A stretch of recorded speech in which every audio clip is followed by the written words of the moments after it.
us. So we are the Girls Do STEAM team, and we're all high school seniors at Green Hill School in Addison, Texas. And we created the Girls Do STEAM journal for elementary and middle school girls with 50 fun science, tech, engineering, art, math, STEAM activities that involve things like music, sports, nature, you name it. So today we're going to be doing an activity from the journal that hopefully when our founder Sonia gets reconnected, she will talk about. But for now, I will just do introductions. So as I mentioned, my name is Anaga Guru, and I am a senior at Green Hill with Sonia and Sarah, and the community outreach director for the Girls Do STEAM journal. And in addition to Girls Do STEAM, I like to play the French horn, read the news, and go on long bike rides. And I'll hand it back over to Sonia to do her introduction. Hi guys, sorry about that. That was a little annoying. I could hear everybody, but I couldn't turn on my camera for some reason. But yeah, as Annika said, we're the Girls Do STEAM team. But outside of creating the journal, I really like to read and cook and do photography. And yeah, so I'm really excited to be with you all today, and I'm excited to do the design challenge from the journal. Now I'll pass it on to our illustrator, Sarah. Hi, I'm Sarah, and as Anaga said, I'm a senior at Green Hill with Sonia and Anaga, and I'm the illustrator for the Girls Do STEAM journal. And besides working on this journal, I like to write for the newspaper, play volleyball, and I also really like to paint. So I think now Sonia is going to talk about our activity that we're doing today. All right, can we move to the next slide, please?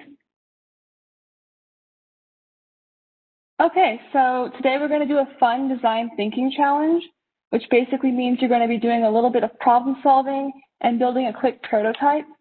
So I hope you have your materials with you, which should be 2 sheets of paper, some thick books like textbooks or cookbooks to create a platform, and some paper clips or binder clips, but you can use whatever you have with you if you need to substitute. So today your challenge is to build the longest bridge you can using 2 sheets of paper. You can make your bridge between 2 stacks of books. Add binder clips or paper clips to your bridge until it collapses. So on the slide, we have the actual page from the journal and the prompt. So you'll have about 7 to 8 minutes to give this a try.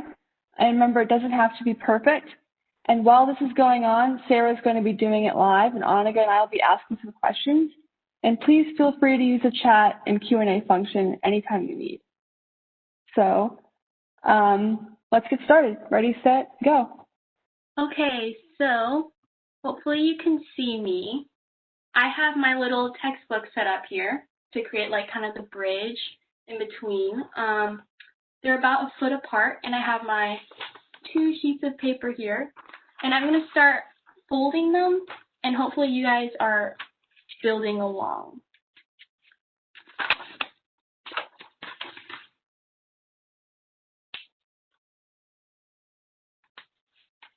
So Sarah, what's your thought process for building your bridge?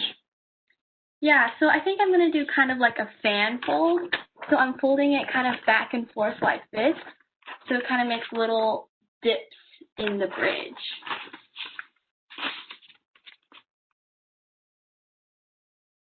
Yeah, so Sarah, I'm really noticing this fan fold here, and I like it. So why are you deciding to fold it that way? Yeah, I think that the folds will like add more structure to the bridge and kind of interlock the 2 sheets of paper when I kind of stack them on top of each other.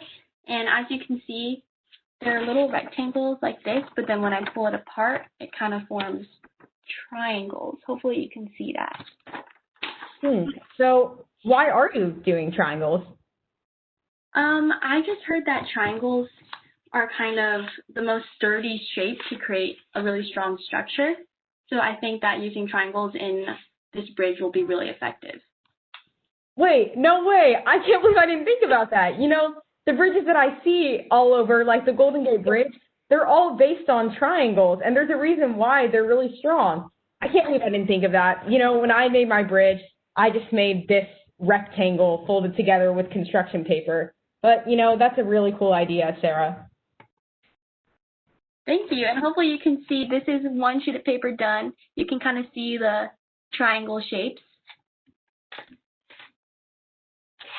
I'm going to go ahead and fold the second sheet of paper. Yeah, I agree with Annika. I didn't think of using triangles either, and actually did something kind of similar where I folded 2 sheets of paper. But since I used regular printer paper instead of construction paper, my bridge actually sags a lot and doesn't hold that many paper clips, so not very sturdy on my part.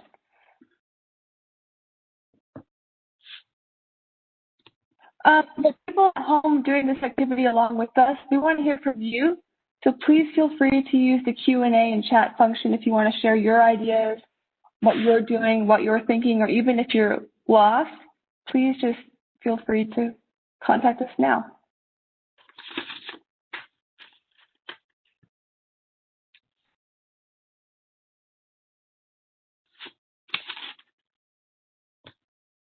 Let me just jump in and ask you, this is great. I know that I just asked in the chat if I was curious if any of the people doing this with you now have done this before, maybe a modified version of this kind of bridge building.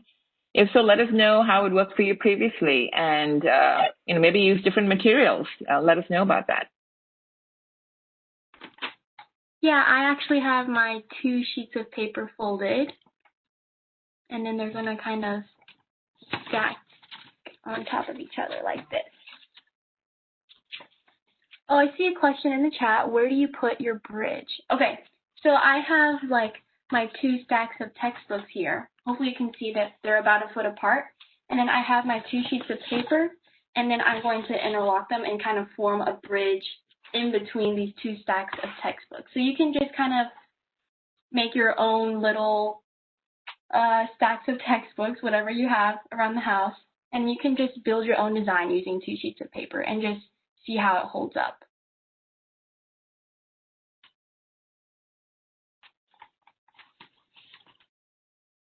Okay, so I'm going to start adding things to my bridge to see how many objects it can hold.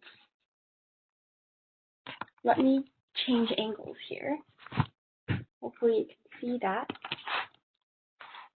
Okay, so there's my little paper bridge. And I have a box of paper clips here. It's about 100 paper clips. And I'm going to start adding to see how many it can hold up.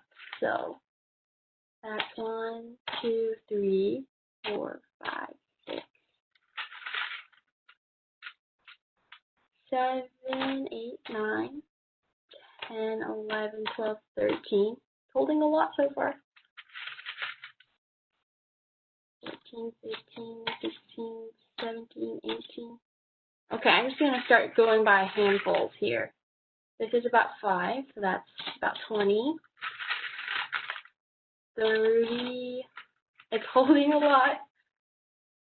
35. Okay, let's just put this entire box on here.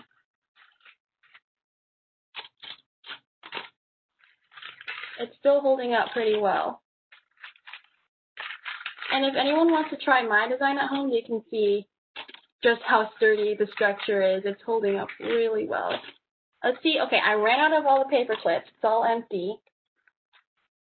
Let's try adding like some heavier stuff. I have like erasers. Still going.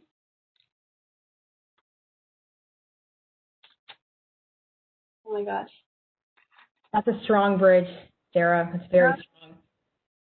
Stronger than mine, that's for sure. Do you know how many yours held up, Annika? Yeah, mine only held up about 67 paper clips, so not nearly as strong as the triangles that you have. What about yours, Sonia? Mine only ended up holding around 30, so definitely yours is a lot strong, and mine's already kind of sagging in the middle, so definitely not as sturdy, but a bit longer. For those of you at home, I don't know if you're done yet, but how many paper clips can yours hold up? I'm still adding. So it seems like the triangles are the winner, but yeah, definitely let us know. And by the way, if you do this later or if you try it out with different materials, you can always share using social media on talkSTEM.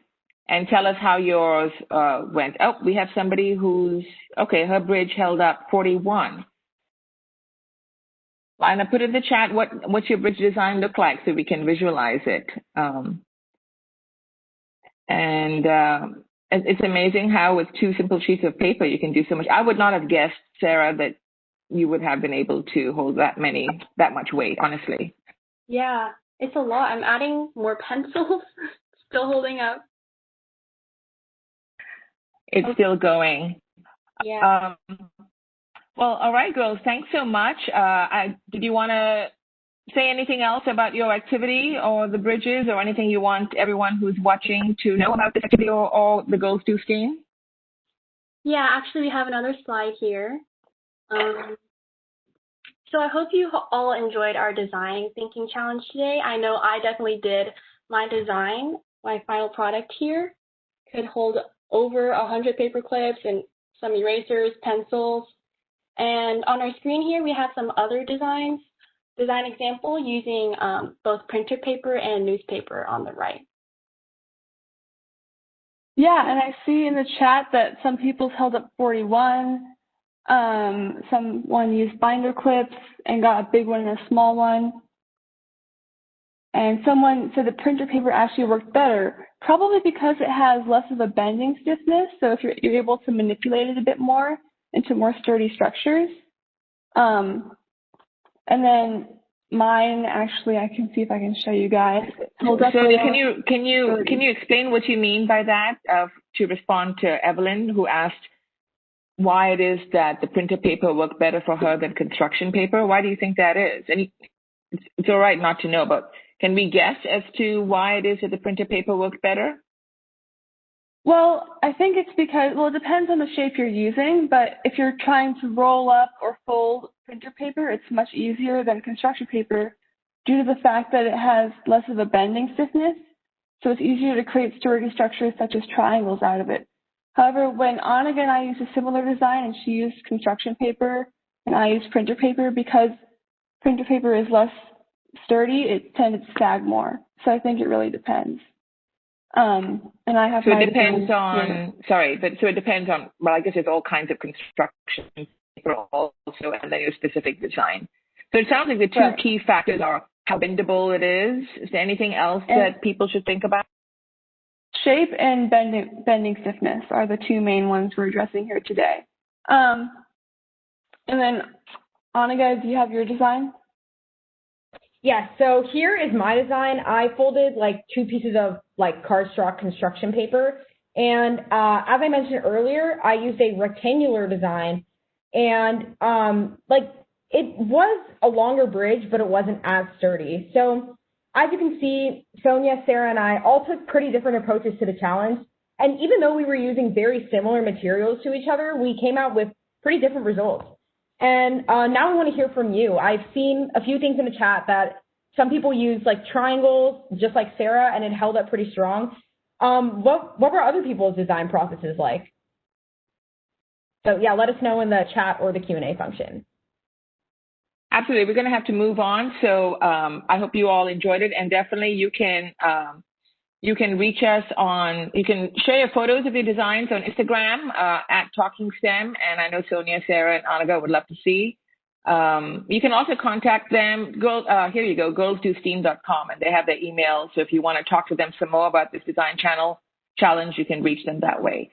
Girls, thank you so much. This was really fun. And you know, it's amazing how much science and engineering you can do with something as simple as a few pieces of paper and paper clips. So thank you so much for that.